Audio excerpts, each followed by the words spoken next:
All right, guys, part one, chapter 3 of Charles Bukowski's Post Office. Chapter 3.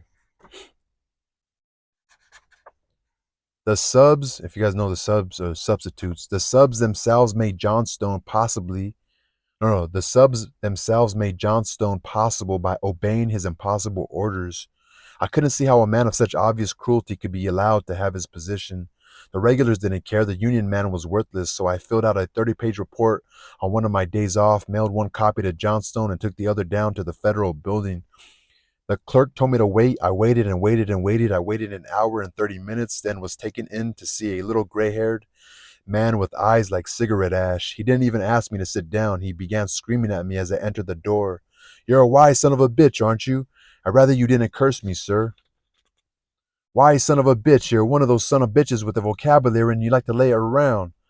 All right. "Why, son of a bitch? You're one of those son of bitches with the vocabulary and you like to lay it around." So he's saying, "Oh, you think you're smart?" He's telling them, he's telling he's telling them, Henry Chinaski. He's telling Henry. He waved my papers at me and screamed, "Mr. Johnstone is a fine man." "Don't be silly. He's an obvious sadist," I said. "How long have you been in the post office?" "3 weeks." "Mr. Johnstone has been with the post office for 30 years. What does that have to do with it?" I said, "Mr. Johnstone is a fine man."